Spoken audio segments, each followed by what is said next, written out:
The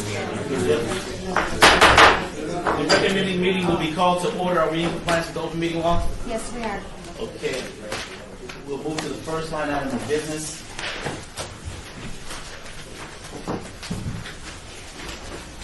There has been a request to, I'm going to go out of order just momentarily so that those of you that are here that possibly here on an action item, we won't hold you, but you will have an opportunity to speak during public comment should you choose, if you have any comments or questions as it relates to the residential.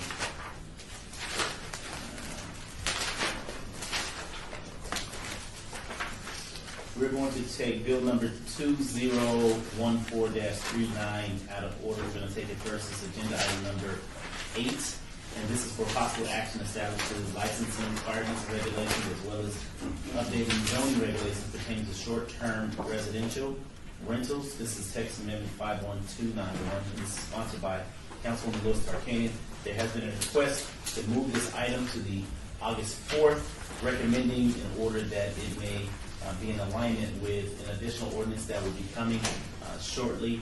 And Bev, do you have anything that you would like to put on the record as it relates to the request coming forward? Please state your name for the record. Bridges, City Clerk. The bill has not been published, so you can move it out as far as you need to, and then it'll coincide with the next reading of the next ordinance you wanted to tie to. Okay, so we can basically hear it all as one package versus piecemealing.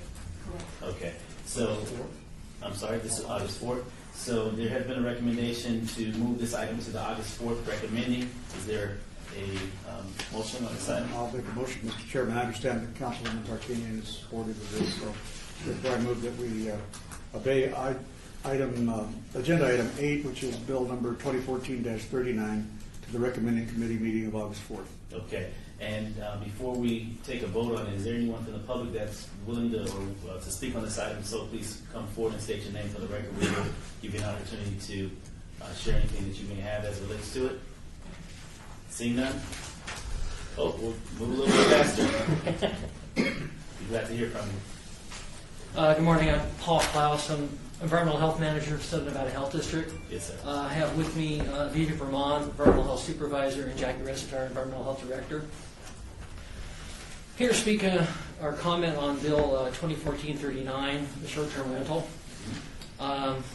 Please allow me to read an email from Dr. Iser, Chief Health Officer of Southern Nevada Health District, addressed to Mr. Summerfield and Betsy Fretwell. Who is Summerfield? I believe he's a planner too that was dealing with the. Flint Fact Department of Planning. He's a member of my staff. Okay, great. Thank you. Thank you very much. Chairman Bartlett, Yes, sir. we did receive that email And from you are? Dr. Iser. Orlando Sanchez, City Manager. We did receive the email from Dr. Iser, and it is being taken into consideration. Thank you very much.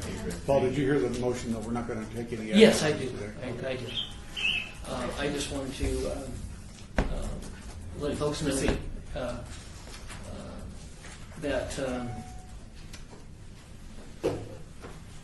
our regulations, as they exist, are not intended to regulate such facilities and would result in unnecessarily costly renovations to a newly regulated community. Additionally, such facilities are required to obtain health permits as public accommodations, would then subsequently also be required if they have swimming pools or spas to meet NEC 444, which would be again further onerous on the newly regulated community. So we'd be quite, since it's being moved to August 4th, we very much would like to be involved in any additional drafting that may occur between now and then. Okay. And let me ask you this question. Yes, please. Who all did you send the correspondence to? The only email addresses I had were Mr. Summerfield, enigmatic was his first name, and Betsy Fretwell. Okay.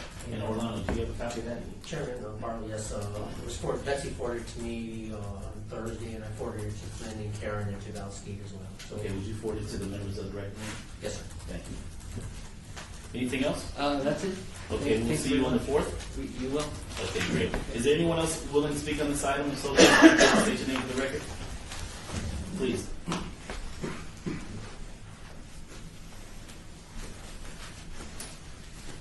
Hi, my name is Karen Summer.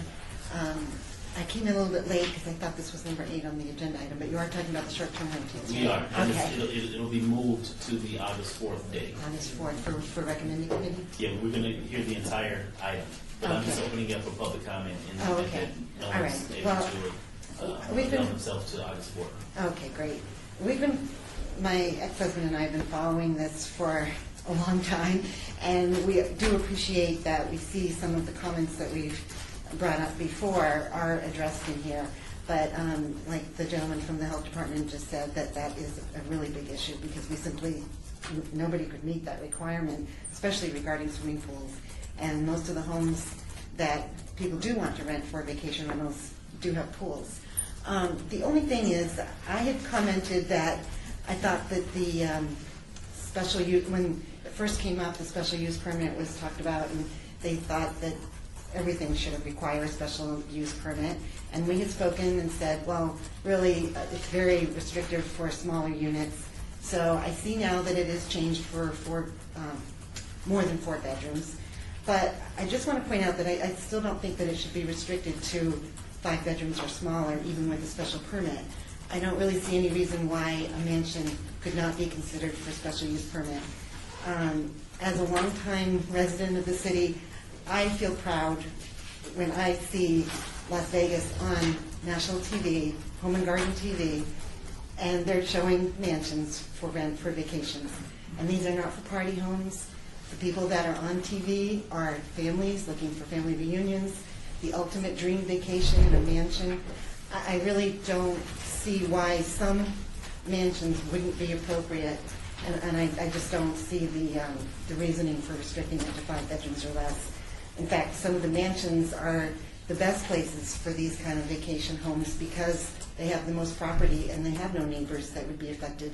And like I said, I really think most people that own mansions really don't want to rent it out to party house people. They want to rent it to a family that will appreciate it, have a good time, have a family reunion. And again, like we talked about all along, the issue is party houses. And don't lump everybody together and penalize people that aren't having parties. We really need to address the party house issue. Whether somebody is renting a home for a short term or not, you can still have a party at a mansion. So don't really lump it in with short-term rentals. I just don't see how that's going. So I'll be following it. So We'll see you August 4th. okay, thank you. Thank you. Anyone else wishing to speak on this item, so please come forward and state your name for the record. Seeing none, I'll close public comment. Council? Entertain a motion to the August 4th. Oh, there has been a motion on the floor that will move Bill number 2014-39 to the August 4th recommending meeting. All in favor? Aye. Aye, so moved.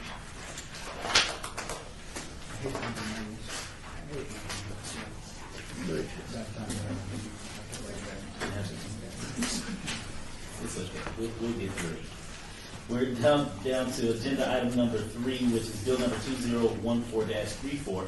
This is an abeyance item for possible action and ordinance amending the Las Vegas Municipal Code 6.02 to increase civil penalties for violations of the Las Vegas Municipal Code 6.50 and clarifying that the director may suspend an alcoholic beverage license on an administrative basis under certain circumstances. And this is proposed by Bradford R. Jervik. Staff. Thank you. For the record, Karen Duddleston, Business Licensing Manager. This bill was discussed at City Council, and there were some amendments proposed to it. From the staff level, the summary that you just read is exactly what this bill does. It increases the civil fines for violations of liquor code from $250 to $500 for initial violations. Would allow the director to suspend or bring liquor licenses to the City Council after 3 violations. and it was establish a zone bounded by Stewart 8th, Bridger Avenue, and directly west of Main, where it would be unlawful for a person to open or consume alcoholic beverages in any glass or metal container or in its original packaging. The clarifications that we want to make sure we understood in the amendments from City Council were this. When the discussion was to restrict on the opening of a container within this zone, was it the act of possessing an open container, or was it the act of opening the container within the zone? There was an amendment at City Council. Repeat that once more. Is the act that we're trying to make sure is not permitted within the area where there's plastic only. We do have packaged liquor stores where someone could go in and purchase a packaged liquor item. It would be, from the amendment, our understanding, put in a bag and affixed in some manner.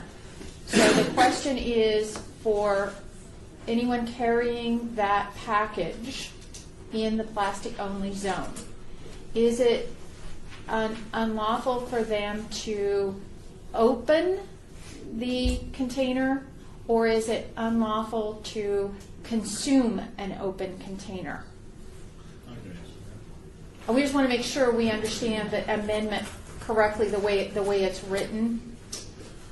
So the discussion revolved around somebody going into a packaged liquor store and purchasing an alcoholic beverage in there that's closed, a can, a bottle. So we wanted that person to be able to go from that business outside of the zone.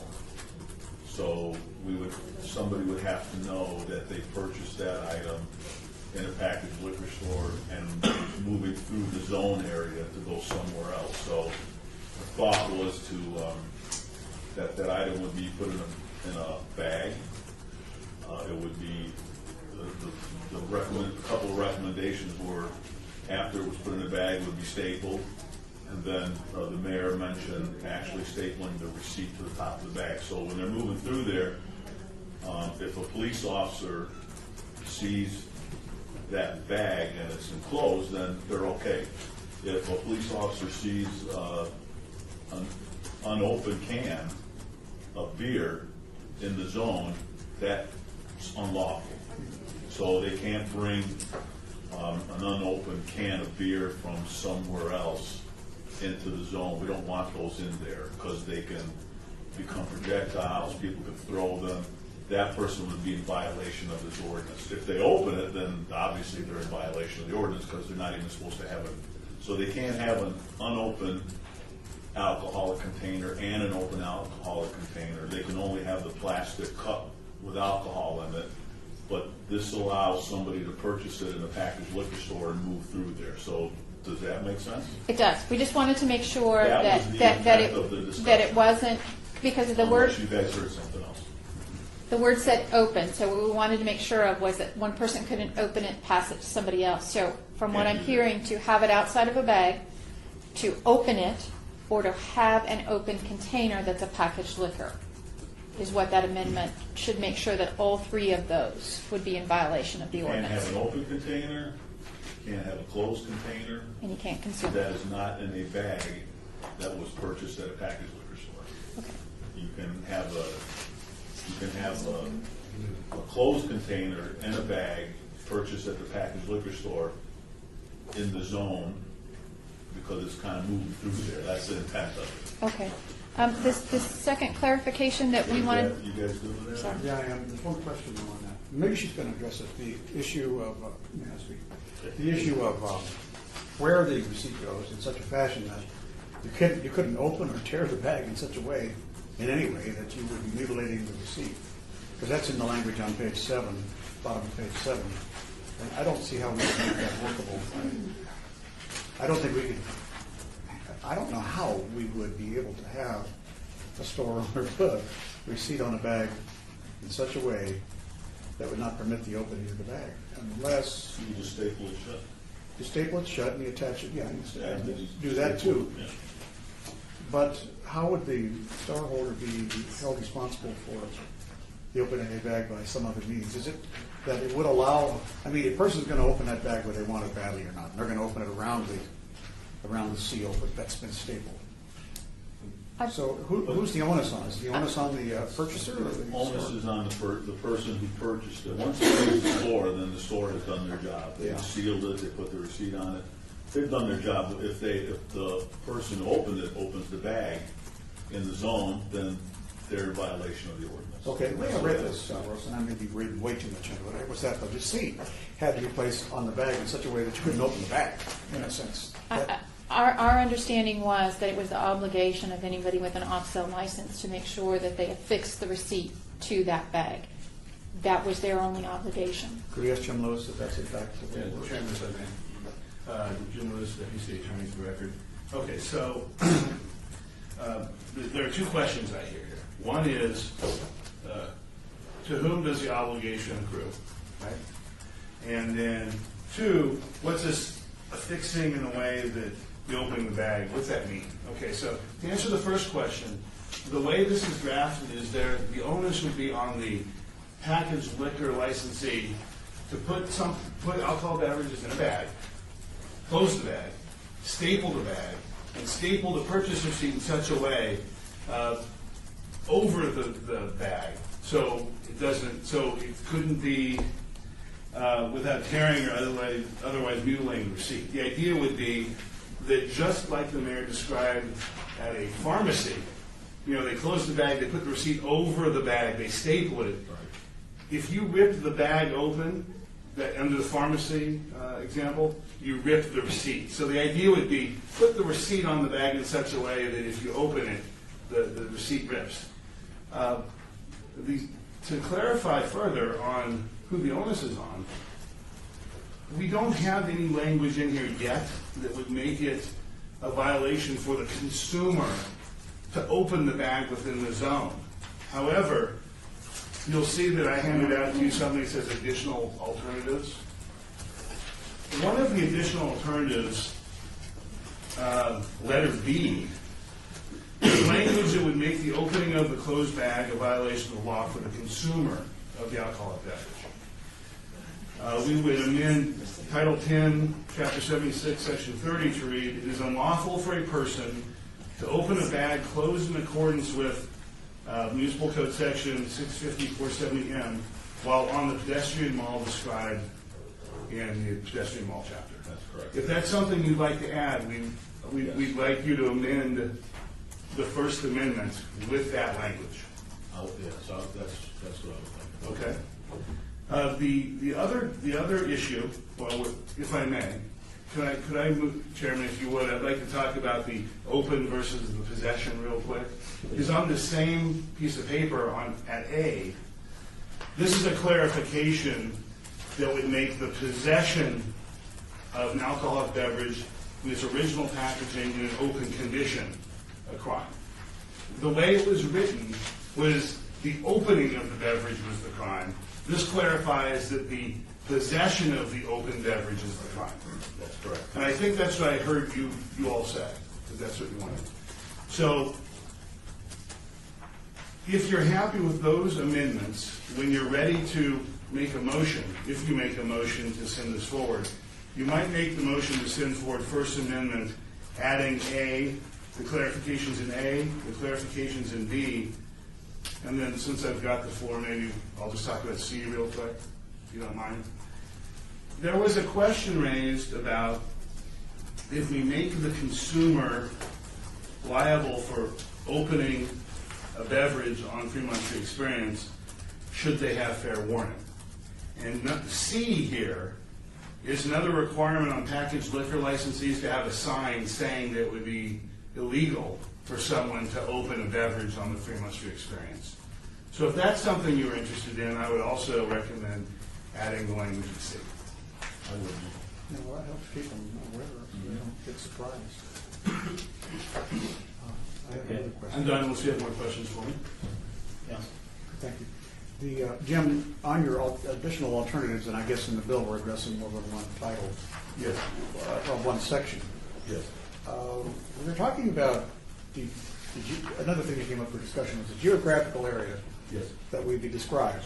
But it exceeded the FSC, it exceeded the Fremont Street experience boundaries. You had Yes, sir. some places that were not in the Fremont Street experience, but they would be captured inside this specific Yes. ordinance. How do we avoid having confusion there where we've got people, and I think of the plaza is not Okay. in the experience, and yet Okay. it's very close to the experience. So those people, they may have a beverage, they may want to walk down Main Street. They're not in the experience, but this addresses specifically just the experience. So the glass, what I've been calling the glass prohibition zone, though what is really you either call it plastic loading zone or a glass prohibition zone. The area in which you can't have glass, metal, or original packaging, alcoholic beverages in glass, metal, original packaging, that's the larger area. Okay, so What's the large area? it's Railroad to 8th Street, and then Bridger to, let me remember, excuse me. Stewart, 8, Bridger. Stewart, Stewart Street.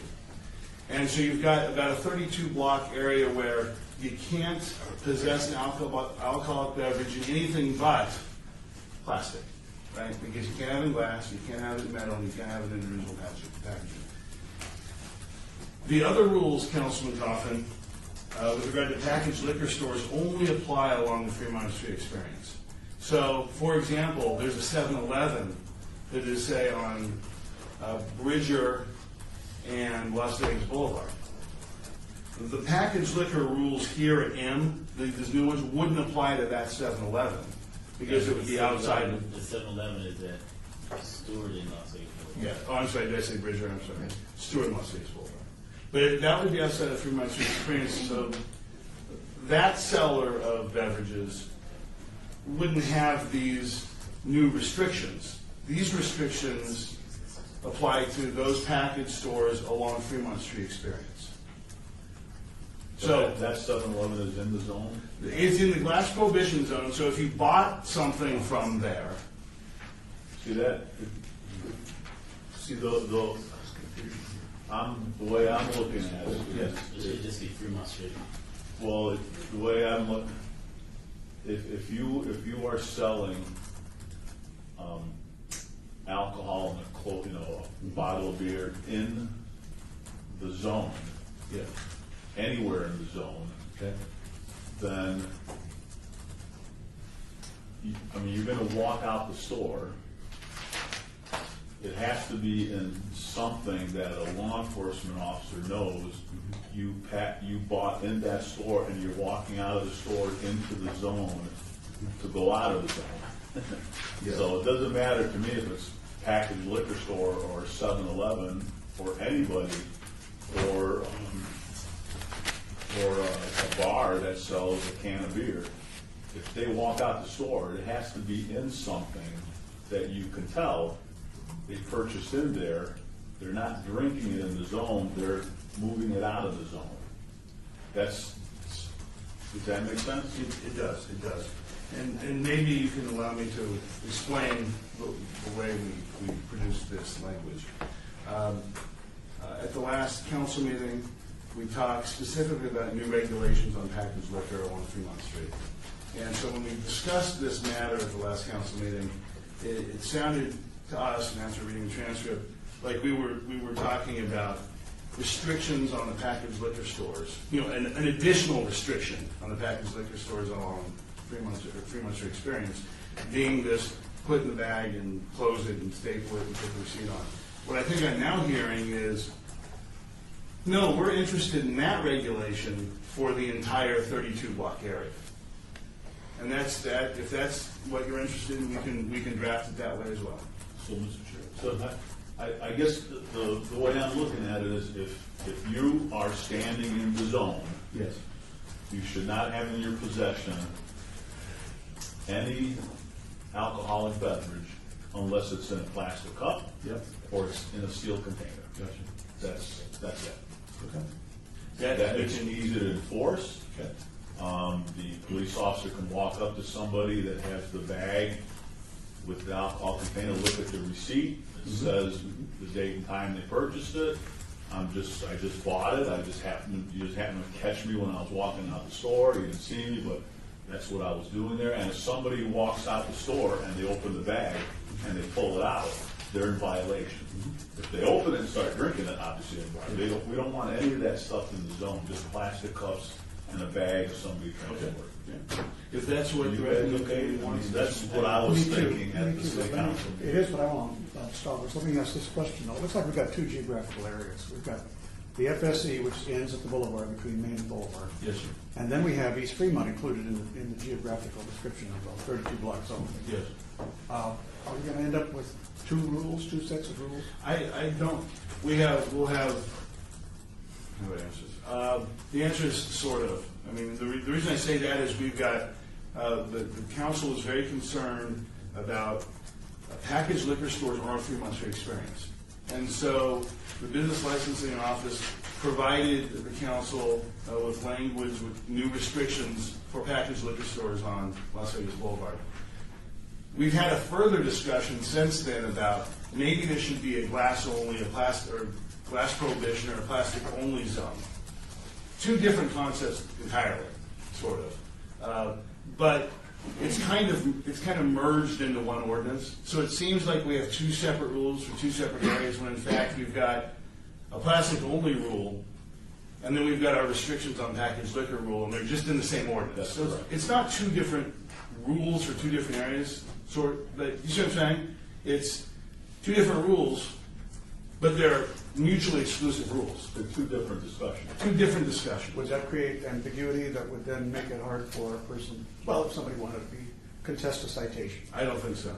I think that we've written it in a manner with the clarifications I'm offering to you in such a way that Captain Anderson and those folks in Metro can easily enforce these rules. And it allows some one more last thing, just to make sure for the record that there still is some discretion allowed for the officers in this common sense stuff. Yes, As sir. regards to when they're busy. Yep. Okay, so do this for me, so that we're clear moving forward. One, speak to the fine. I see 250 for the first offense, 500 for the second or subsequent. Where did the number come from? And what is the rationale behind the $250 fine Yes. for a $2 can of beer? I should defer to Karen on this one, sir. I don't have, the Mrs. policy Fine. justification is better addressed by Karen Duddleston. For the record, Karen Duddleston, Business Licensing Manager. The civil penalties that we're discussing are not on the person. These are the civil penalties for a business violating our code. Currently, it is $250 for the first offense and $500 for any subsequent offense. This would make, just for violations of the liquor code, the first civil penalty would be $500. The first would be 500? The first. Where's the 250 from? The 250 is for all other first-time violations of any of the other codes. So currently, your civil penalty, and understand the plastic zone is not in Title VI. It's not in the liquor code. That's in Title 10. So the civil penalties only apply to businesses who violate the liquor code. So if they So explain how a business would violate the liquor code if in fact they place the container of alcohol in the bag, fold the bag, receipt, staple the bag, pass it to the customer. I'm trying to figure out where this 250 or 500 violation will come in. Give me an example of someone that will fall within the category of violating the ordinance to receive either the 250 or the $500 fine. if they were required to post a sign. I'm sorry? If they were, for example, if they were required to post a sign, our officers visit if the signs are not posted that says whatever it is you say. They're given a courtesy notice. Then they would come back. If it's still not done, they're given a reinspection fee. On the third, What's the reinspection fee? it's $99. Okay. If they did not comply. If they complied, then there is nothing assessed. The third visit, it's currently $250 civil fine for non-compliance with the code. And everything after that? Is $500. Okay. This would make just the liquor, the first offense, $500. Okay, so so prior to the 250, you basically stated a courtesy? Courtesy. And then a reinspection fee of $99. Why isn't that a part of the ordinance? Because all we're changing is, that is current procedure. We currently have that. All we're changing is that for violations of just the liquor code, it would be that first civil penalty, instead of $250, it would be $500, and each subsequent one would be $500. Does the director or his or her staff of business licensing have the ability to go directly to the 250 without the courtesy warning or the reinspection? Yes. If it's considered a severe enough violation, the director does have that authority. Very rarely is that used. Those also go to a hearing So officer. it's at the discretion of the director whether or not the director will render the courtesy or the $99 reinspection fee. Correct. Okay. Can I ask a question? Let me see one more. Unless, is it related to this? Yeah. Okay, go ahead. Just as a general rule, remember now that we're only talking about inside the store. We're Once only that talking- person has stepped out, It's no longer a business the onus issue. is not on the owner of the store. No.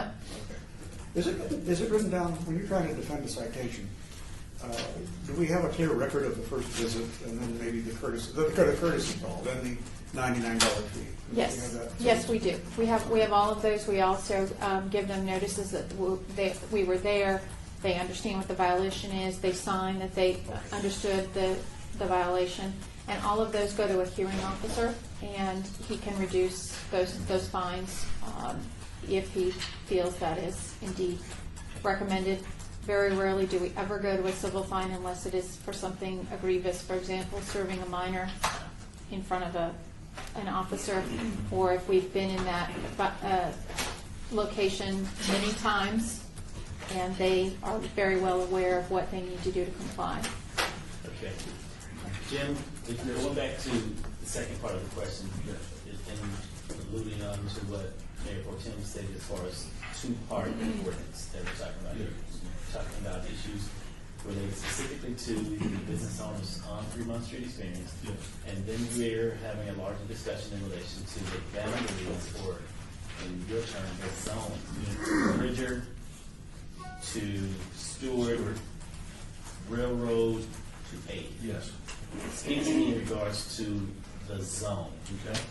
Help me understand the zone. Okay, so in that zone, one would not. Let me say this way. It would be a crime. We would prohibit persons from having an alcoholic beverage in 3 types of containers. A glass container, which generally speaking are bottles. A metal container, which generally speaking are those beer bottles now, they're made out of aluminum, and original packaging. So any container bought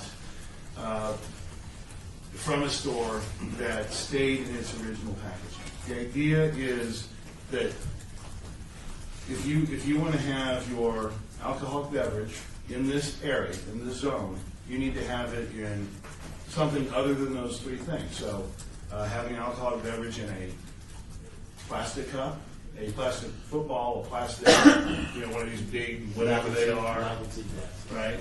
A paper cup, that would be acceptable. The idea is within the zone, alcohol beverages, still okay, but they cannot be in glass, they can't be in metal, they can't be in their original packaging. Okay, so having said that, I walk into a liquor store, Yes. buy a 5th of my favorite beverage. Yes. Okay. Are you telling me that I can't purchase it, walk within the boundary of the zone, open it, pour it in my plastic container, and throw the original packaging in the trash along with the paper bag? Are you telling me I'm in violation for doing that? That might be, the answer is technically yes. How often will an officer see someone take the 5th of Jack Daniels, pour it into a football? I don't know. But the way this is written is that once the beverage is in an acceptable container, you can possess it and you can consume it within the zone. So for me, and this may be a little bit more technical. Sure. That's you. I think it's me. I started to mute mine. I thought it was yours too, but it's me. Excuse me 1 second, I apologize. Let me, allow me to turn the volume down. But while you're So, okay, sorry. so that's where the sticking point comes in for me as it relates to this ordinance. Because if you're not giving me a choice to purchase my drink and place it in a plastic container, you're forcing me to go and purchase a plastic container from someone else in order to drink my beverage. You're taking the choice away from me to do that. Now, why should we legislate against someone who's transitioning?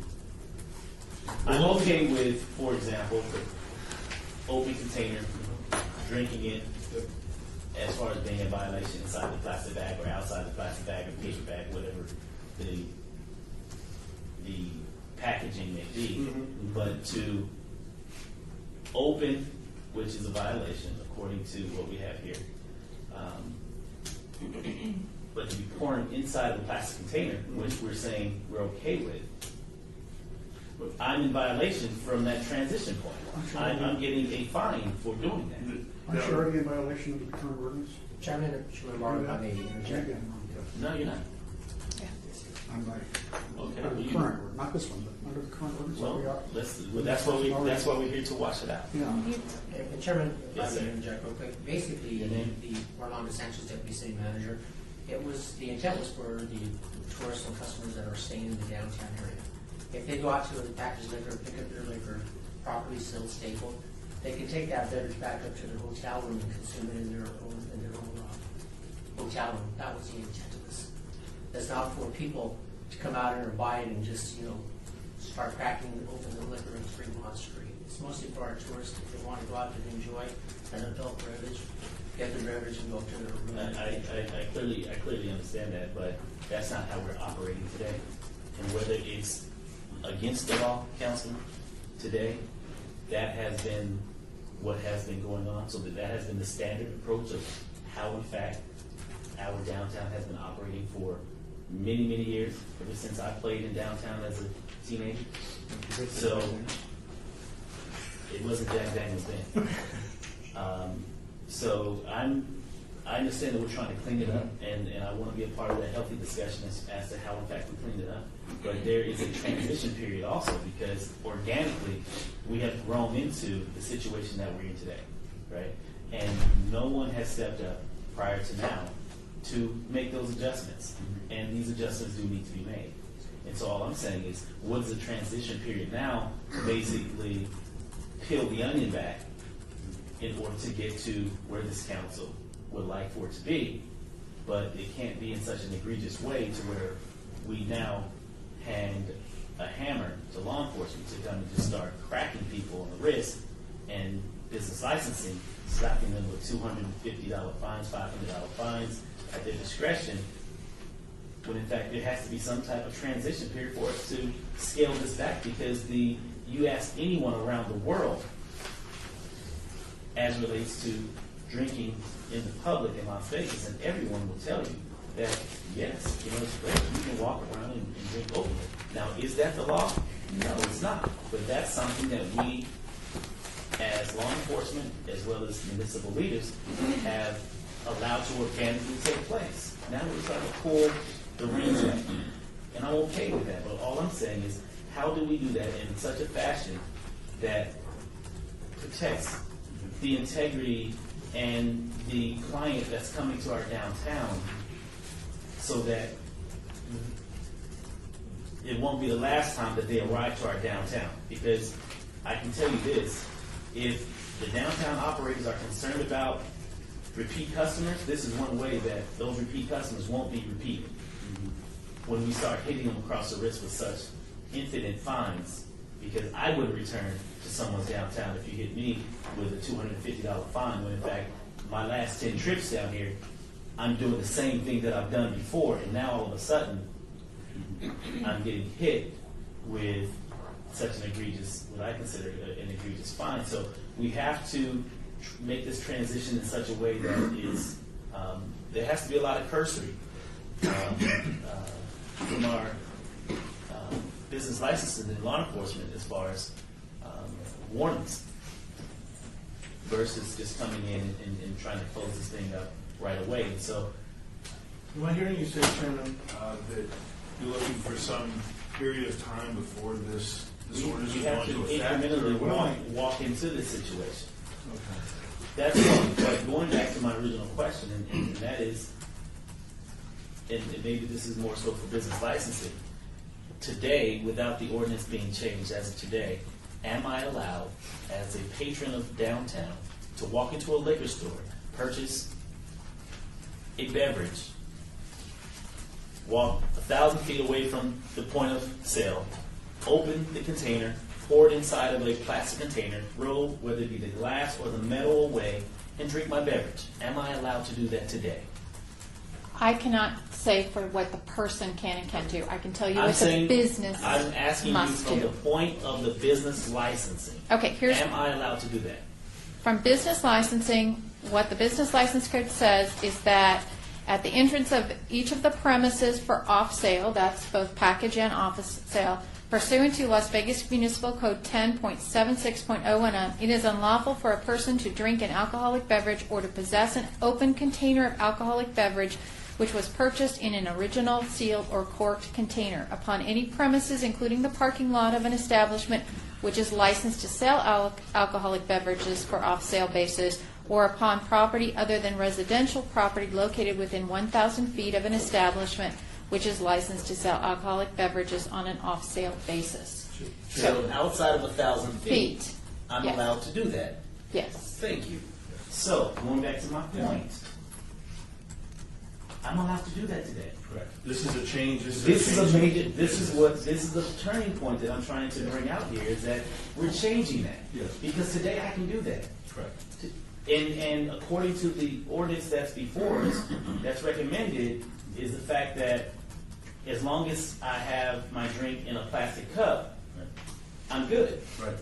So the technical piece that I'm asking for some reprieve is if in fact the patron chooses to purchase their drink, their beverage, that they're not in violation as it relates to if in fact they are transitioning that to the plastic cup, because the plastic cup is what makes it legal.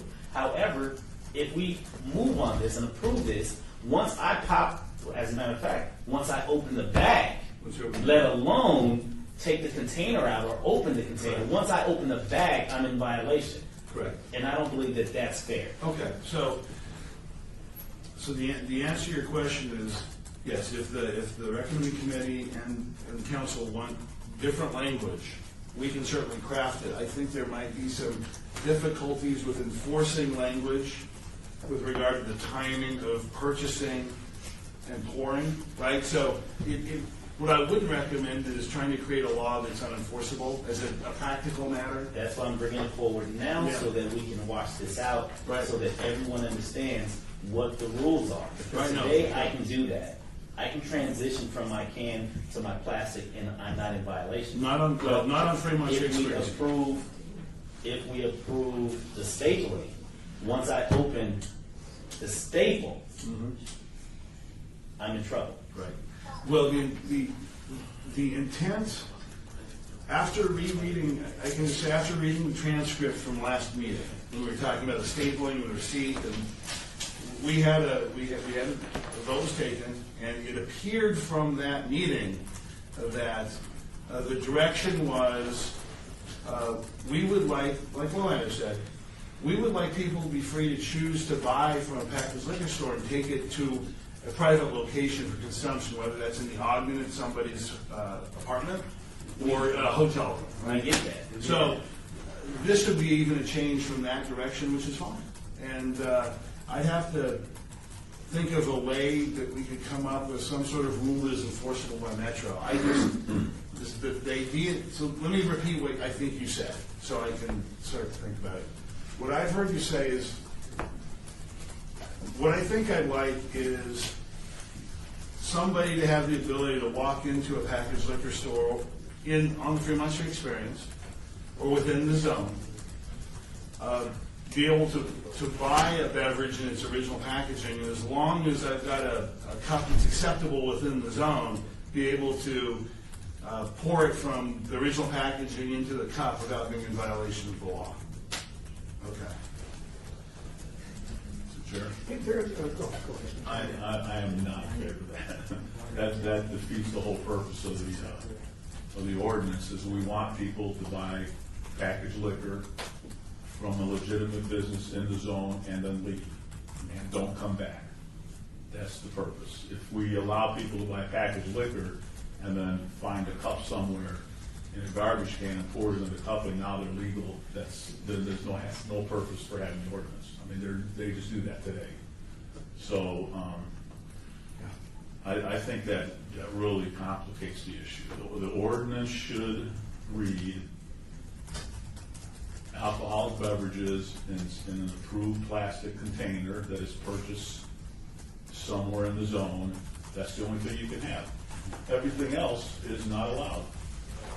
And the only reason we're allowing the plastic bag is to give you have to you have to do that, or you would have to make all the liquor stores have a back door off of the zone, because once they purchase it, they have to walk on the zone to get out of there. So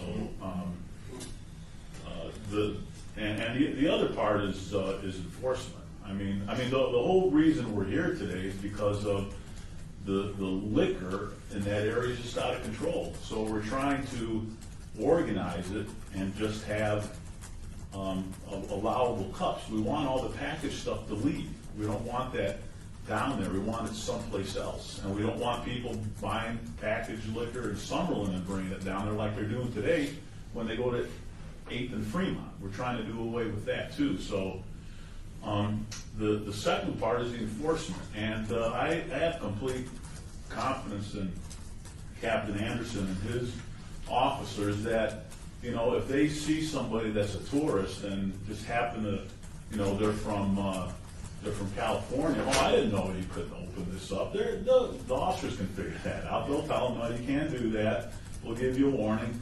But if it's some knucklehead that they know understands the law and they're doing it anyway, they're going to jail or they're going to get a ticket. The cops can figure that stuff out. They have discretion. They know how to to figure that stuff out. And if they see somebody that leaves a packaged liquor store, goes out of the zone, puts it in a cup and comes back in, maybe that's going to happen. You can't completely stop that. I mean, that's going to happen to a certain degree. But I have faith in the officer to be able to figure out who's there, supposed to be there, who's not supposed to be there. And it'll take a while. The officers are not going to start. They're not going to bring a bus down there and start throwing everybody in jail. They know it's going to be a new ordinance. People are going to be figuring this stuff out, and eventually the word will get out where it's what is allowable in that particular area. So I think the way the ordinance is written with the First Amendment A, B, and C, is that right? Yeah, I'm going to. I think the way that's written is a good start. It gets a handle on the problem. It allows the law enforcement agencies to start enforcing it. And I think it's going to have a big impact on there, a positive impact. Well, if you would, Chairman, I'd like to then just make a change to B and C to include the whole zone instead of Fremont Street Experience. That's one of the things I heard. And then I would also like to point out that in the First Amendment on page 2, line 20, there were some 3s where some 2s should have been, so we need to fix that. But what I think I hear you saying, Councilman, is I'm happy with the First Amendment before me. I'm happy with the A that would clarify that it's not the opening of a container, but the possession of the container, which is in the zone, which is what we want to prohibit. What I hear the opening. No. So the way it was written was the police officer would have to actually see someone open a container for the crime to occur. What we're trying to clarify. According to the ordinance, once there's an open bag, there's a violation. That's one of, yes, so And that's where the sticking point comes for me. I understand. And so B, that B is the thing that you're a little concerned about. The new B is the one that says, I'm going to amend it this way. I'll read it as amended, and then you guys will decide, obviously. It is unlawful for a person to open a bag closed in accordance with Las Vegas Municipal Code 650-450 sub M, while, it'll be something like, while in the area described at LVMC 10.77.030A, and that's the zone. And then C would be amended to say, the C you have would be amended to say, and shall post a sign no lower than 3 feet, no higher than 7 feet at each sale counter and each entrance and exit of the establishment that reads, this establishment must place all alcoholic beverages in a closed bag and seal the receipt in the bag for transport within the area described at LVMC 1077.030A. It is illegal for the customer to open such sealed bag in the area described at LVMC 1077.030A. That 1077.030A describes the zone. And so I would, if for you, Councilman, I guess if you were making a motion, it would be please prepare the First Amendment plus what you just read in to the record. Councilman, if you were making the motion, we would continue to have discussions about B and see what we could do, but I'll just leave it right there. Councilman? I'm supportive of what Councilman Anthony is going for, but I did want to ask a question about plastic containers, okay? So we know that there's no real reason for, I suppose a packaged liquor store could sell plastic containers for people to use later on if they've gone up to their room or they're outside 1,000 feet, open up and then pour it in, they can come back. I mean, that's going to happen. Yes. So that part there, I think, kind of addresses Councilman Barlow's concern about the potential. Well, but we're talking about where it's opened, I suppose. Now then, a cold beer gets mighty hot in a single plastic container real fast on July night. So if I want to bring my own plastic container, which is under 32 ounces, it's a insulated mug or cup that will keep my beer cold. Yes. I wouldn't be able to get any beer or any beverage out of a packaged liquor store for that purpose. Correct. Unless I want to take it up to my room, chewy, and bring it down that way. Or along private property. Yes. Outside, yeah. Right. So that's clear in my mind, but you're not supposed to do that now. So Can't then, do that. the other thing is, though, if I'm at the Horseshoe Casino, and they're going to give me a plastic thing to put my beverage in because I'm going to walk around and maybe go outside, can I use my own personal container? Yes, you can. Do I have to have that labeled by them as No. having the origin be? No, from the no, we don't, Horseshoe? we did not, we're not suggesting to you that the folks that have tavern licenses have special plastic containers with their names on them. We just say the consumer must have something other than glass, metal, or Okay. the original container. Okay, so that person who is cognizant of the summer heat here knows that beer will be. So you could bring Pretty hot. a double-walled plastic container with you to the 3 months of experience, buy at Binion's, dump it in there, and then it would stay cold. So Okay? please pour it in here, give it money. That's okay. Sure. All right. I need- And even put a shot of Jack Daniels in that beer if you want. It's up to you. That's right. I'm not recommending. Trying to make sure that you have freedom to do that stuff.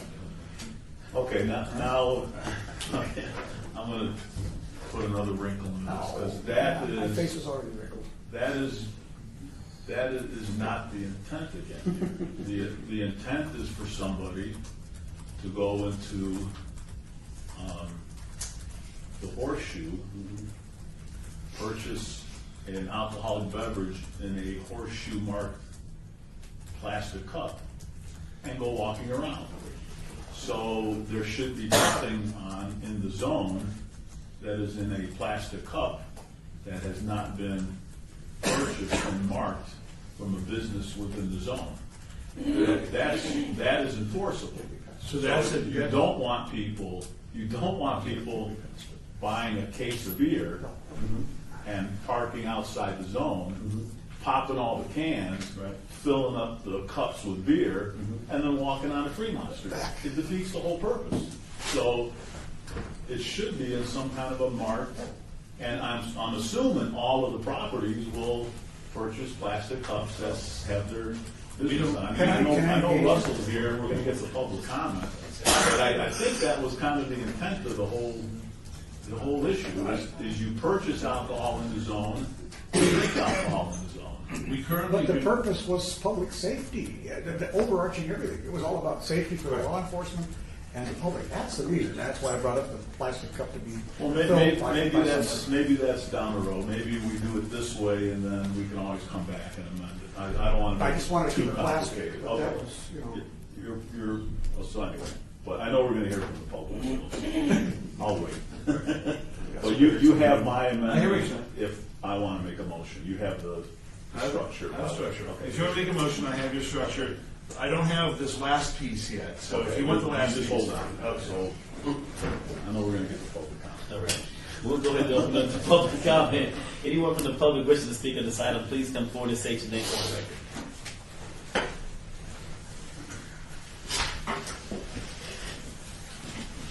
Good morning, Councilman Russell Rowe here on behalf of Boyd Gaming Corporation, which is a member of the Fremont Street Experience. The Fremont Street Experience has participated with a group of stakeholders in the downtown area that includes Las Vegas Metro, Downtown Las Vegas Alliance, as well as the Fremont East Entertainment District. As you know, you've been working on these issues. Once July hits, it'll be a year. So we're thankful that we're finally at this point to have some reasonable regulations put in place, which, as Councilman Kaufman said, is ultimately about safety, both for our officers as well as our tourists and locals who visit the Fremont Street Experience and the broader entertainment area. We support what's been outlined and what Jim Lewis outlined. We think that is workable. We want to thank all of you, by the way. This has been a long process, and I know it's going to be ongoing. Business licensing and the city attorney's office in particular, we're thankful they've been responsive to our concerns, and as you know, we've been voicing for a while now. Just to put some of this in context, the law today doesn't, as you've outlined, doesn't allow you to open a packaged liquor container within 1,000 feet. That 1,000-foot radius is, I think, Flynn Fag has shown on the map previously when this all started.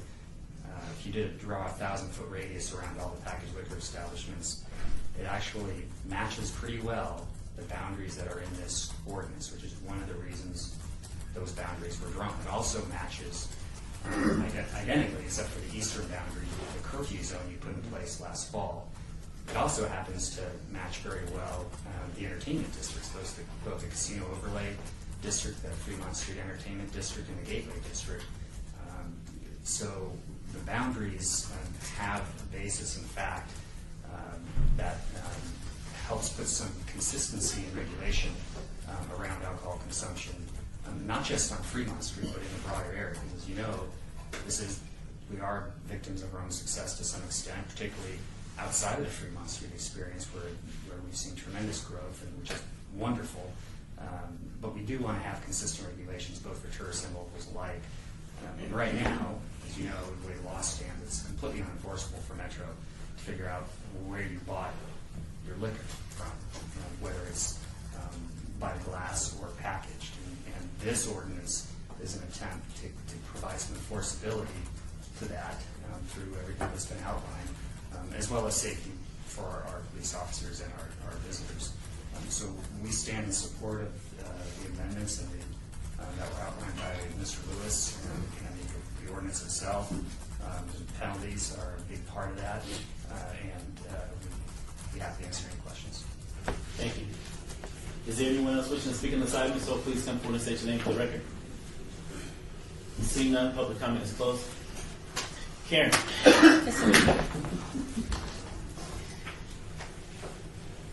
What are the penalties for the individual that is in violation of opening a container as relates to the ordinance before us today?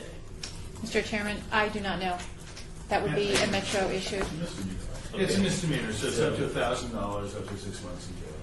It's a typical misdemeanor citation. So for me to, within the boundaries of the zone that's outlined right now, if I were to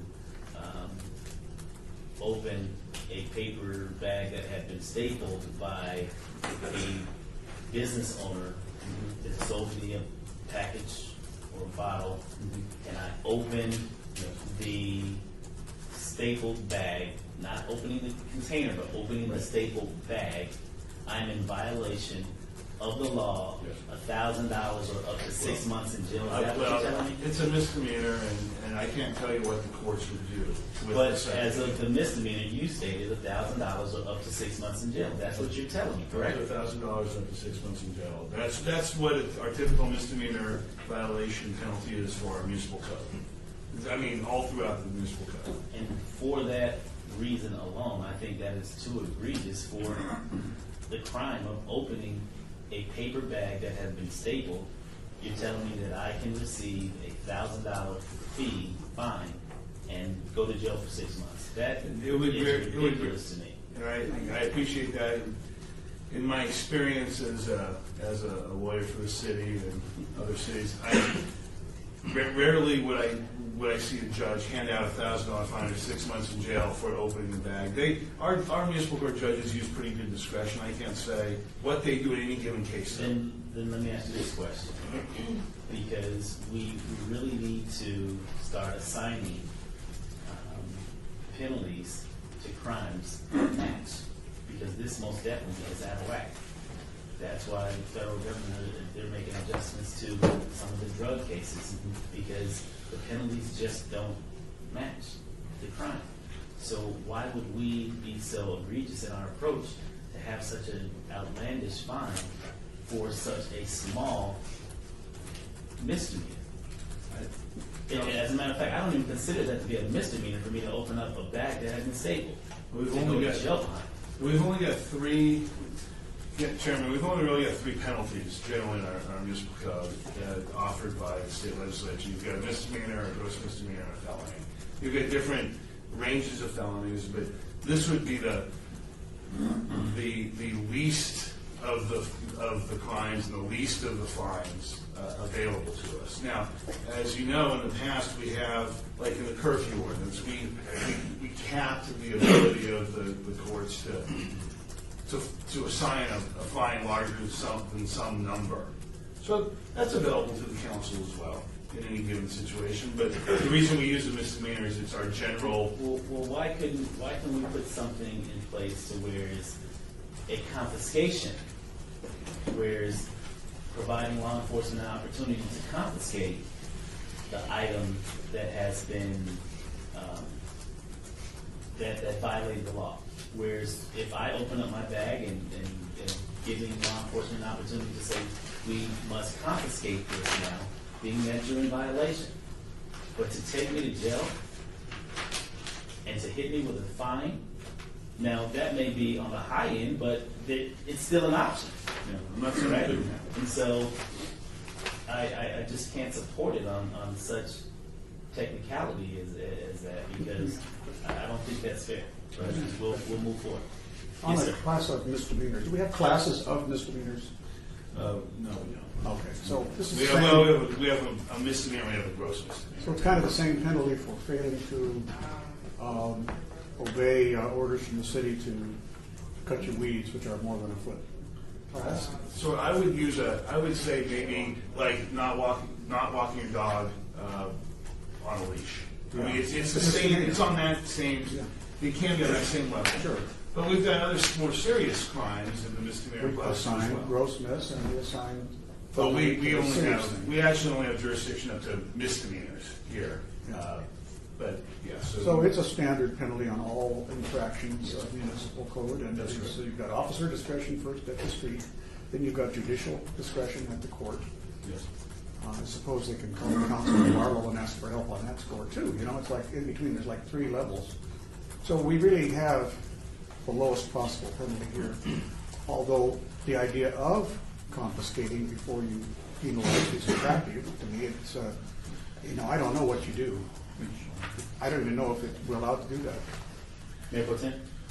I understand what Councilman Barlow is saying. It sounds serious, but speeding is a misdemeanor, correct? Right. So 6 months in jail, $1,000 fine. So between the discretion of the law enforcement and the city attorney and the judges, a first-time offender, I don't know, it would be almost impossible for a first-time offender to get $1,000 fine and 6 months in jail. You know, it would be really extraordinary. Those things are pleaded down. It'd be $200 fine, something like that on a first offense. If you get to 3 or 4 or 5 offenses, could get a little serious. And as far as the confiscation, that stuff would get confiscated anyway. It's an unlawful act, an unlawful item, so that stuff, in fact, it would be booked into evidence. The can or the bottle and the ripped bag would be booked into evidence in order to be presented in the court if it had to be presented in the court. So with that, I'm going to make a motion to adopt all that stuff that you said would clarify what I was talking about without actually saying it. Why don't you say it for me? So First Amendment A in front of you, plus A, B, and C is amended by me to describe the zone instead of the Fremont Street experience. And I'll hand this to the clerk so the record shows what we have. That covers it? That does. Do you want me to read it again? No. I can describe it. So As long as the public, the reporters here, when they report it, they're reporting accurately, and the public understands what we are voting on and recommending. okay, so why don't I just describe it quickly? Okay. So you're going to be this First Amendment will act to increase the first penalty for a violation of 6.50 our alcoholic license or alcoholic beverage code to $500 from $250. It gives the director an ability to suspend an alcoholic beverage license on an administrative basis, or to send the licensee to the city council for a hearing after 3 violations. It will create this what I'm calling a glass prohibition zone, which would prohibit an alcoholic beverage in a glass, a metal, or in its original packaging. And it will require that a licensee must place alcoholic beverages in a stapled bag that has the receipt stapled to it. And it makes the possession of the alcoholic beverage in the open container of the crime, not just the opening of the container. It will make unlawful for someone to open a closed bag within the zone, and it will require the licensee to post a sign saying it's illegal to open a bag within the zone. That would be your motion. That's my motion. That's my One motion. thing I would add, this is for yours, it's your motion. Would the requirement of a map showing what the zone is be useful? Because it's not there, but a map is more important for a tourist than the names of streets. They don't know those names of streets. The city, there's going to be an educational, so the city will be putting that stuff together. And it's also my understanding, Councilman, that the Public Works Department is going to place some signs on the sidewalks Okay. indicating where these zones will be. Okay. Okay, so there's a motion on the floor, and just for technical purposes, public comment is closed. So there is a motion on the floor, and prior to asking for vote on the motion, I would like to say that I want to go on record opposing the ordinance for a couple of reasons. One being that I don't believe that the crime fits the penalty as it relates to what's being proposed as far as $1,000 fine and up to 6 months in jail for opening a paper bag that had been stapled. I don't believe that that is fair and accurate and equitable as it relates to the law. Secondly,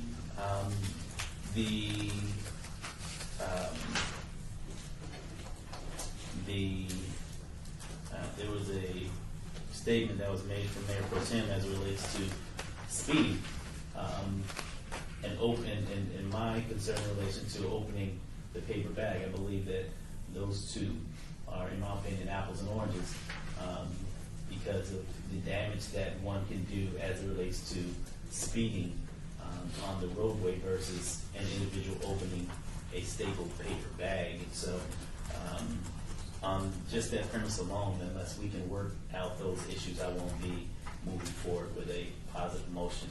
So at this time, there is a motion on the floor to approve the recommendation as stated by Mr. Lewis. All in favor? Aye. All those that oppose? Aye. So this motion will move to the full body of City Council with a 2-1 vote.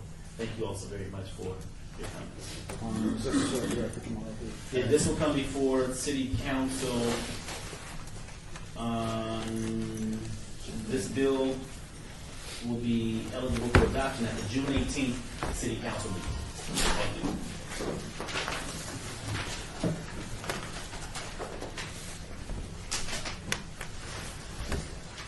Okay, the next item on the agenda is bill number 2014-35. This is for possible action on amending the ordinance number 6292 relating to the annexation of property to correct the zoning designation of that property. General location in southwest corner of Gilmore Avenue and Fort Apache. This is proposed by Director of Planning, Glenn Stagg. Staff? Mr. Chairman, Doug Rankin for the record from the Planning Department. This annexation originally came through prior to action by the Clark County Commission, in which the zoning was amended from RE to a higher density zoning in conformance to the general plan of the county. Our application was being processed before that, so it was kind of in between. This will correct and amend the zoning to be the appropriate zoning for the project that's being proposed at this location. Okay. Is there anyone from the public wishing to speak on this item? So please come forward and state your name for the record. Seeing none, public comment is closed. Councilman? All in favor? Aye. Aye. So moved. This bill will be eligible for adoption at the July 2nd City Council meeting. Bill number 2014-36 for possible action annexation 53394 property location on the north side of Grand Teton, east and west of Pioneer Way, petitioned by Richmond American Homes, Nevada, Incorporated, acreage 11.28 acres, zone residence RD, county zoning, and R1 City Council city equivalent. This is sponsored by Councilman Stephen D. Ross. Staff? Mr. Chairman, this is a annexation as requested by the property owner in order to receive services from the city, and all is in order. Okay. Anyone from the public wishing to speak on this item, if so, please come forward and state your name for the record. Seeing none, public comment is closed. Councilman, all in favor? Aye. Aye. So moved. This bill will be eligible for adoption at the July 2nd City Council meeting. Bill number 2014-37, possible action annexation 53692, property location on the west side of Grand Canyon Road between Elkhorn and Durrell Lane, petitioned by Toll North Las Vegas LLC, acreage 15.20 acres, zoned RE county zoning, R1 city equivalent, sponsored by Councilman Stephen D. Ross. Mr. Chairman, Doug Rankin for the record. Once again, this is another request by property owner to annex into the city in order to receive city services. Anyone from the public wishing to speak on this item, so please come forward and state your name for the record. Seeing none, Council approval. Public comment is closed. Councilman? Move for approval. All in favor? Aye. Aye. Okay, the ayes have it. This bill will be eligible for adoption at the July 2nd City Council meeting. We're now down to bill number 2014-38 for possible action amendments to Unified Development Code to describe the circumstances under which farmers market may operate as an open air vending transient sales lot. This is a text 52778, proposed by Flynn Fag, Director of Planning. Staff? Mr. Chairman, Doug Rankin for the record again. This item brings forward currently farmers markets who wish to be there on a long-term basis in our code are required to get a special use permit as a swap meet. That's the closest land use equivalent. Pursuant to the fresh food policy adopted by City Council last year, policy 1.13 of that policy document, one of its policies was to remove barriers to farmers market. This would allow farmers markets to be treated as open-air vending transient sales lots and not have to come through the special use permit process to be a swap meet. It does limit farmers markets specifically to the type of activities that farmers markets have here in Southwest Nevada, which is it's just not farms because we don't have a lot of farms, but it also allows the display of smaller items that are handmade. The candle guy, the honey guy, and the kettle popcorn guy can all be done as part of that and don't have to be treated as a swap meet any longer. Okay. We're now open to public comment. Anyone from the public wishing to speak on this item, please come forward and state your name for the record. Seeing none, public comment is closed. Councilman? For approval. All in favor? Aye. Ayes have it. This bill will be eligible for adoption at the July 2nd City Council meeting. We've already completed the bill number 2014-39, which will be eligible at the August 4th City Council meeting. No, I'm sorry, which will be heard at the August 4th. recommended. Recommended, thank you. That's a recommended August 4th meeting. Thank you. So we'll move to bill number 2014-40, which is for possible action repeals and replacing the Las Vegas Municipal Code Chapter 6.04 relating to business licensing fees, including provisions for various fee increases and decreases, and provisions consolidating and eliminating a number of fee categories, and amends the Las Vegas Municipal Code Title 6 provisions to clarify the definition of gross sales, gross revenue for fee purposes, and make other conforming amendments. This is sponsored by Undetermined. Flynn Fag. Okay. Staff? Thank you. For the record, Karen Delliston, Business Licensing Manager. As you're aware, business licensing was tasked with reducing our over 400 business licensing categories that we have in the city. To date, we have consolidated a little over 55% of those categories. We've brought several ordinances before you in the past 2 years, and this is the ordinance that will complete that task for us. This proposal completes the consolidation of the flat fee categories. Currently, in the past, there's been 105 individual flat fee categories. This consolidates those licenses to 65. So with the other consolidations that we've brought to you, what we're trying to do is broaden those license categories. So instead of a business having to have 2 or 3 or 4 licenses, we do the analysis, bring those back as one license so that the businesses are carrying fewer and paying their renewals less often. So you'll see instead of semi-annual billings, we're going to annual billings. This also reduces the current 26 brackets for gross revenues to 9 brackets and shifts a variety of licenses from semi-annual to annual payments, again reducing the administrative costs for the city as well as for the businesses. The overall goal is to simplify our license categories. I've provided a handout to you, and I had some here for the public as well.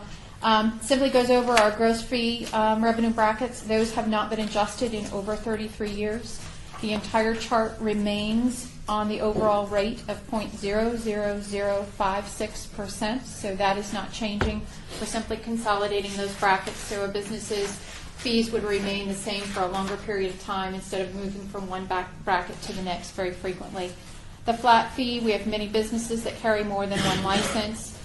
So you'll see, for example, a really good example was our tattoo license and our body piercing license. Every single business had both of those licenses, so they were required to carry 2 different flat fee licenses. So we combined them. They only have to carry one license going forward. And those may have been on different cycles, so they may have been receiving 2 bills from us at very different times. We did get some feedback, especially from the artists in the community, and so we went through and tried to listen very carefully to that feedback that we did receive, and we have some amendments for your consideration. The first one is on page 4, line 16 and 60404. It is the definition of administrative, and it currently says and corporate office space. This would be or. We have several people that have both. We're just looking for one license, so instead of and, just to make that or. On page 5, line 17, under that same section, 6.0404, to remove the word residential from property maintenance. This is a category that we're going forward with on regional licensing. The other jurisdictions just call it property maintenance. The description is the same. We're just changing the title to make the other entities happy, and so we could have one word on everyone's regional license when we get to that point with the other entities is what our goal is there. 6.04040, page 6, line 12, remove the words in the area of industrial and vocational rehabilitation within the health district. So the new definition would read vocational rehabilitation counselor, which is any person who provides the service of counseling clients relative to labor markets, assessments, job developments, job assessments, or employer consultation in the area of vocational rehabilitation. I believe those words were in the state law at one time. They're no longer there, so we just want to be consistent with that industry. It does not change who is licensed under there or anything. Number 4 is 6.0404, page 6, line 9.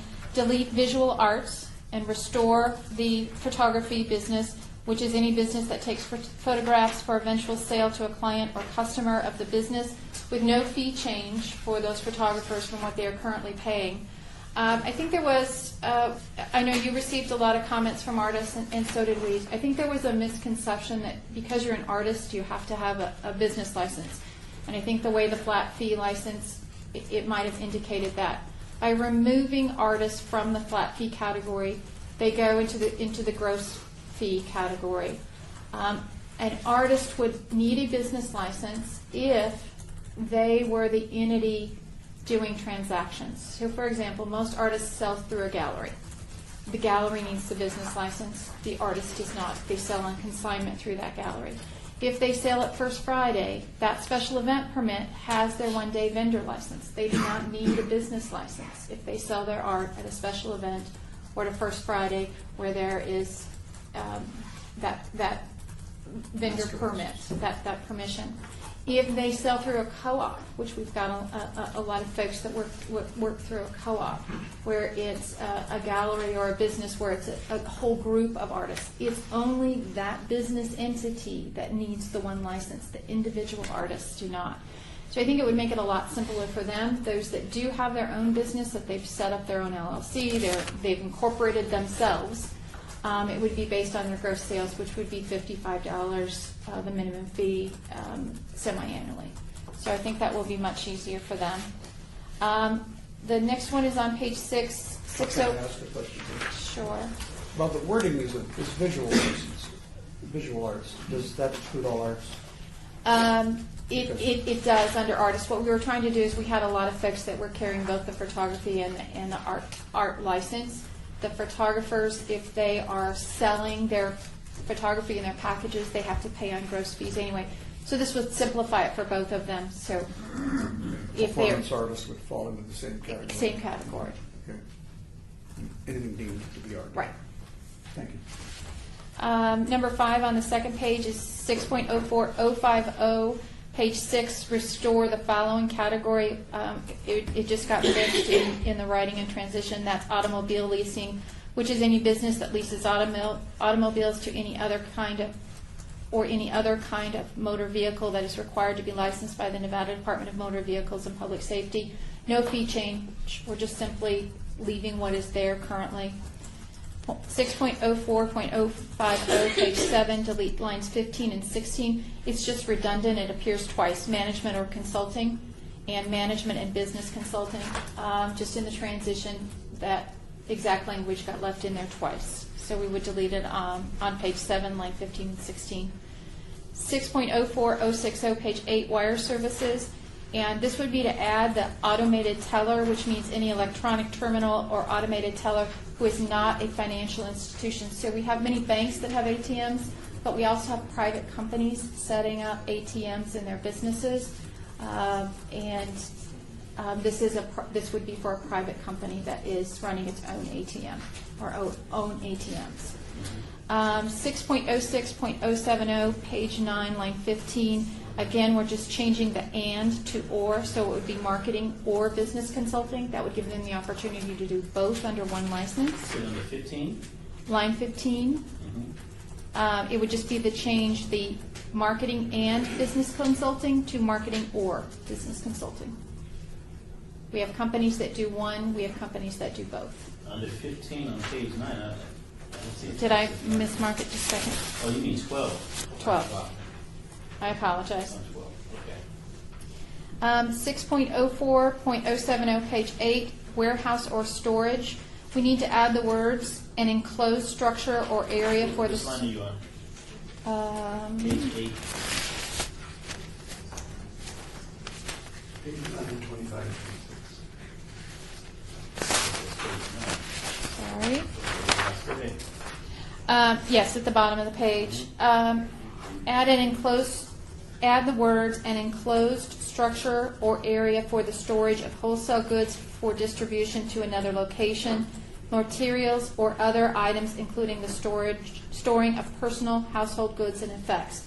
That's similar to what we currently have. We have in the zoning code the need to keep mini storage where you're going in and you're renting your own locker, your own personal space, versus a transfer type warehouse where it's stored in bulk. Either you might store moving items there or for personal folks, or you might be storing goods for a store. So two different facilities. And there's no change in fee on that one. We just need those words in there so we make sure that businesses know which one to license under. 6.04.160. This is the mobile home park and the parking lot. We caught it in one space. We did not catch it in the other. You'll see that on page 13, line 4, for example, it says businesses within the following categories shall pay an annual fixed incremental fee. And then on line 7, it still says semi-annual. So that should be an annual fee rather than a semi-annual fee. So remove semi. Remove Line semi, 7. yes. Okay. And from line 13, it also again says semi where it should say annual. Okay. The title is correct in those individual lines. Semi just got left. And that's it, Mr. Chairman. Okay, thank you. You mind if I just open up public comment? No. Okay. We're going to open this up to public comment. Anyone from the public wishing to speak on this item, please come forward and state your name for the record. Yes, sir. Mark Italy. I'm here on behalf of ATV Arts District. I'd like to thank you for hearing our concerns and addressing them. I think that it's really important to moving our community as artists forward in a very healthy and productive manner, and so they're in support of us, so thank you. So you're in support of what you heard here today? Okay. There might be a few things that need to be tweaked, but Would you like to speak on those few things? I We don't know. think that Marty has more specifics on the gallery component of it, if I remember correctly. To make my comments now? Yes. What was Yeah. the question? Whoa. Hold on. Okay. If there's anyone wishing to speak on this item, please come forward and state your name for the record. Hi, my name is Thank you. Marty. Thank you. Okay. Line number 8 and 9 of What page? what we're talking about. In regards to visual artists, I think that there should be Where are you referencing? line 8 and 9 of What page? 60404. Well, the page is on the bottom, the page number's on the bottom. Page 6. Page 6. Line 8 and 9. Visual arts? Yes. Okay, great. So when you say visual arts, we believe that there should be a differentiation between fine artists and commercial artists, Okay. because fine artists and visual arts are two completely different income brackets. if you're a commercial artist, you're making money directly for every single thing that you make, and you're selling a sign or you're photographing for a client. You're being paid like for like. But fine artists create art and they deliver a cultural experience to our community, which it makes me question the fairness of the fee increases for the fine artists as opposed to the commercial artists. What is the difference in the fee structure? We're proposing to remove it, To remove it? to remove visual arts completely.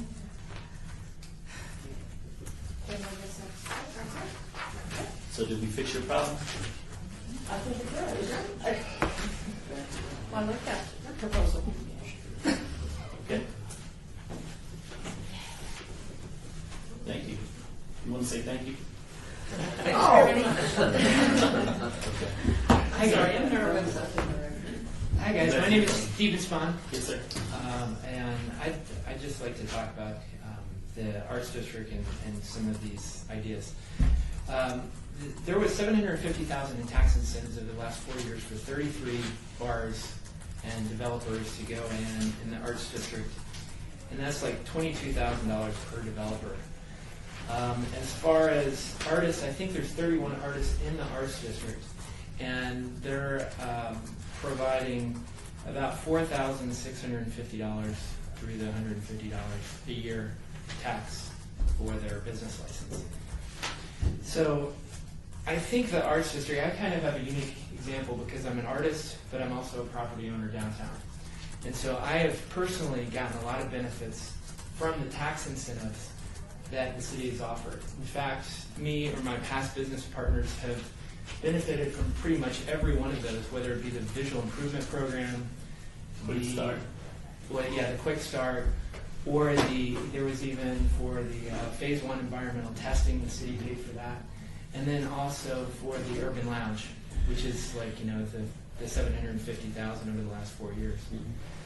So in that period of time, the Arts District is a special district, and the artists are special people within that district.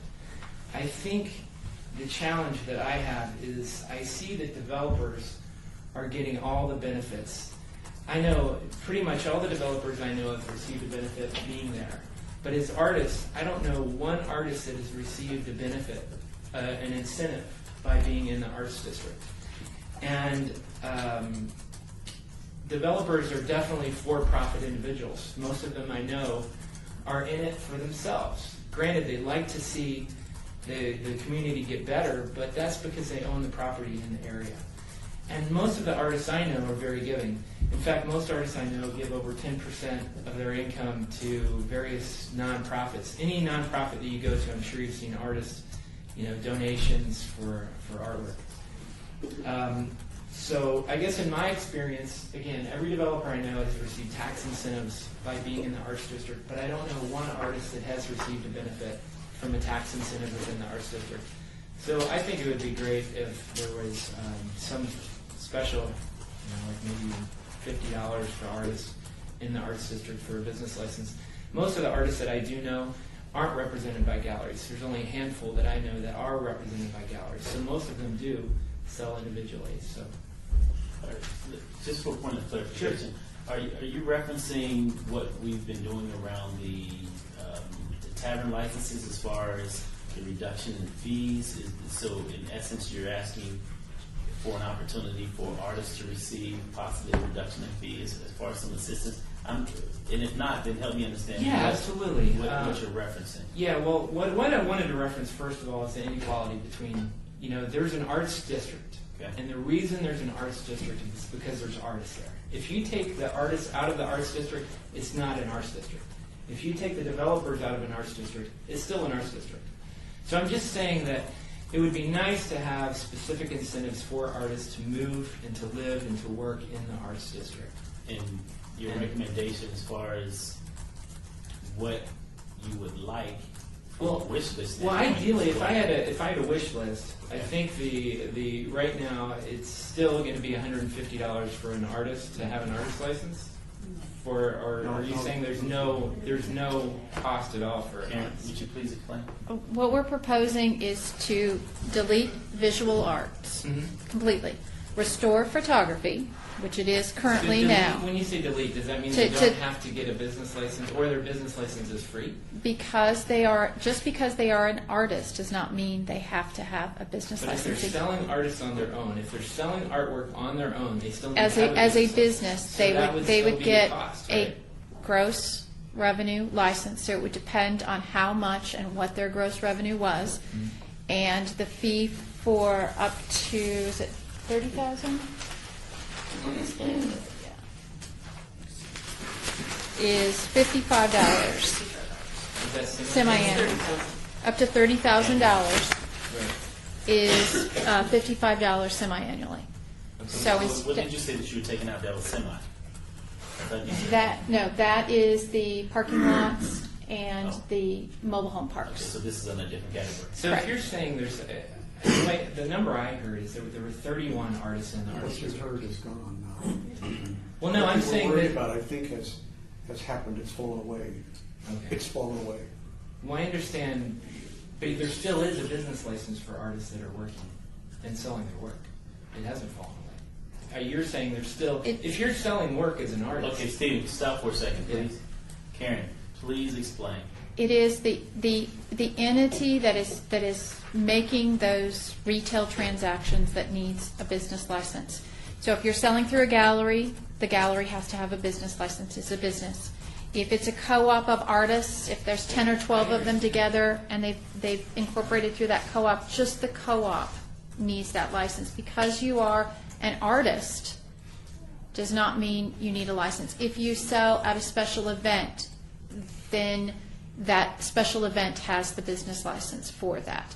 So it depends on exactly what you're doing. If you sell on consignment or something like that, that does not mean you need a business license. I guess my point is, if you are an artist selling artwork directly yourself, you still need a business license, and you still have a cost for that, and it's $110 a year. I'm just saying that if there's only No, it's $55 semi-annually. If you are a business and your business is art. If you are simply an artist and you are and your transactions are going through another business like a gallery or a co-op or something, it's that gallery or co-op that has to have the license. Okay, so that was my point was just to show there is a little bit. Let me ask you this question more directly, because it sounds like you're trying to speak globally as it relates to our business license fees. Let's just speak to you as an artist, so that at least you will have an understanding of what your fees, if any, what they are. So explain to us what your business is, and allow Karen to share with you what your semi or annual fees will be, if any. Okay. So what is your business? Well, if I sell, sure, if I'm selling a piece of artwork directly myself as an artist to a client here in Las Vegas, I understand that my business license will be $110 a year if it's under $35,000. If it's over 30. I Yeah. don't even know what it is because It goes by incrementals on that. Give me the fee structure, But- please. So anything under 30,000 is $55 semi-annual. Correct. Anything over 30,000, you have the information in front of you to see what category you fall in. So hopefully you fall in a $1 million category, because your art is so impressive that you're selling $1 million art pieces, and whatever that $1 million fee structure is in front of you is what you will be paying. I guess my point is this. My point is that I think there's only 31 artists that have an arts that are holding business license in the arts district. Okay. That equates, in this model, about $3,000 a year for the city, which is really peanuts for the city. Okay. And there really hasn't been any Would you like incentive. to pay more? What's that? Would you like to pay more? I'm saying that when you compare it to Probably the. quit while you're ahead, please. Go ahead and speak. Okay, well, No. I'll Go put ahead one and speak. ahead. No, I think I'm giving a pretty good analogy of the difference between developers and artists. That's fine. Developers take risks. But that's I fine. think artists take risks, Bob.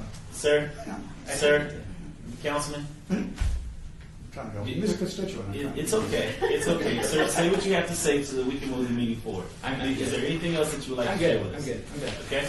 All right, so you will be paying, as of right now, $55 in Miami. Thanks. You're welcome. Is there anyone else willing to speak on this item? Under public comment? Okay, public comment is closed. I have a question. Councilman. Well, I brought up the issue of visual arts earlier. There is discussion, it's not formed in paper yet, about the possibility of regulating or registering in some way or another, forming regulation in certain areas of this town of people who are entertainers. And it's a visual art. It might be dance, it might be posing as a piece of art. So this would not, or would this prohibit a registration of such a person? I'm not talking about fees here, more along the lines of talking about registration, so we know who it is. Or would we have to have a separate ordinance for that? We do have an entertainer category of business licensing if they're an independent contractor. We have a lot of entertainers that work for another company that might be actors appearing in movies. They don't have to have a business license, but if you're an independent contractor, we do have that. There's nothing that I know of here, Val can help me out, that would prohibit us establishing a category along those lines. Okay, or registration. No. Okay. Maybe not even no price for the registration or something like that. Okay, that's all I have to say. Karen, when did you come to the city? How long ago? Almost 3 years. Okay. I remember when you came, Mayor Goodman and I sat with you in her office over at the old City Hall and told you what a mess these business license categories were, and it needed to be, fixed and reduced. And I'll tell you, you've done a great job in the last 3 years. I mean, this is from where we were 3 years ago to where we are today is really a credit to you, and it's a message to the people who want to open up a business in the city of Las Vegas. It's a lot easier. There's less licenses you have to get. They're less expensive. It's easier to do it. So I appreciate everything you've done the last couple of years to get this under control. I think we're one of when it comes to business licensing, I think we're one of the friendliest in Southern Nevada when it comes to opening up a business. So this is just another step. I think I heard you say, we're pretty much done with the... This is the last piece. We were given a goal, I think, to try to reduce our categories by 20%.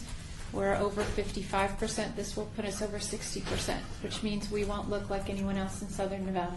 Yeah, that's awesome. So great job, and I'll make a motion to approve this with all the changes that you make. Okay, so there's a motion on the floor and there's a question. Just to comment on the historical perspective, because I've been here a long time. The 33 years ago is appropriate, 1981, because I was around then. I wasn't in the legislature, but the legislature in 81 really cut big time the property tax revenues to a local government. And so this city council at that time tried to figure out ways to help make up the difference. Not all of it, but part of it. So I attended the meetings in the old city hall, and it was riotous. And you had all the chambers of commerce. You had everybody opposed to the increases. Hell, the even creation of these fees.